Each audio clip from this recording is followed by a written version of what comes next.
Gundam.tk presents God Gundam.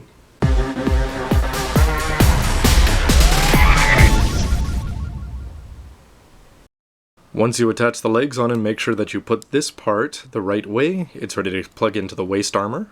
On top of the skirt, you're going to put on this red piece first and then just seal that off with a polycap before attaching on the chest. And once you've put the arms on, you now have a complete, high-grade, future century God Gundam. So my first impression of this overall is just colorful, and I think that that's one of the biggest complaints that I had about the seed high-grade models, is that because you had kits like Infinite Justice and Strike Freedom with a whole bunch of very small colored parts all over their bodies, that what happened was when they made the high grades, those were either done with seals or just ignored. But the thing that I've been most impressed with in building the high grade X and this high grade God Gundam now is just in the fact that I don't think there's a single color application that they're missing. And in this case, of course, sometimes they use seals down here on the ankles, legs, and the trim on the armor. But overall, I have no complaint because they capture the exact feeling of the anime in a figure that's only about 12-13 centimeters tall, which is pretty impressive. So after the old snap of the finger though, wherever Domon was off to, you're just going to transform this by just bending that down and plug it into the back, and you'll notice that the chest pops out, and now he's ready to go. Once you've plugged in the core lander, you'll notice that there's a little bit more bulk this way in the God Gundam, which otherwise is a pretty small Gundam, especially considering the fact that it doesn't have a whole bunch of weapons that you attach to it. But the thing that I am most pleased about is, of course, if you just use your old thinking cap, that you can just swap those two parts around and make the core lander look poor at the, well, with the benefit of making the God Gundam look a little bit better in the front. But of course, I'm going to keep these wings spread out where you'll notice them a lot more than when they're in their down position. In terms of posability, so far everything is going really well. The waist skirt, of course, can come up and out of the way, and you'll notice here, the first thing that I really like is a lot of times you try to bend the legs out, just trying to get a cool pose with the feet so they're not just pointing forward like a penguin. But in this case, you can just pivot them here, no problems at all. So the legs can kick forward, bend back. In terms of off to the side, this side armor will flip up just enough, and you're going to be able to bend them up about this much.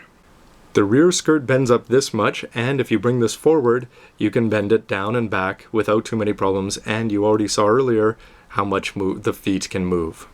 No real complaints about the arms. You're of course able to spin them around in the polycap until these get in the way, and otherwise you're able to pop these forward, you can see there, and because it's on a ball joint you already have a fair bit of mobility even without popping out the polycap. Only disappointment really being that you're only going to get that 90-degree bend at the elbow. Now it's time for my favorite, the height comparison. So on the left we have special guest high-grade after-war Gundam X, which came out last month, and of course the God Gundam on the right. And the God Gundam is 16.6 meters tall, and the head is a fair bit taller, especially when you take into account the V-fins, or the double V-fins in this case. But of course the X wins once you include the satellite cannon on the back. But overall I think they got the size of these two models both just right. And the God Gundam, you'll notice that the X comes across as being a little bit skinny, and the God Gundam really comes across as being a little bit more filled out, which is something you usually associate with Shining, well I do anyway, as opposed to the mid-season God upgrade.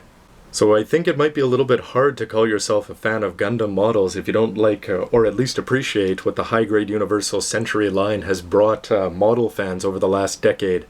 But just the fact now that we can add these two with their fantastic coloring, all the great articulation, and just the level of attention that Bandai has paid to them is just fantastic. And it's something that really a year or two ago was almost unimaginable.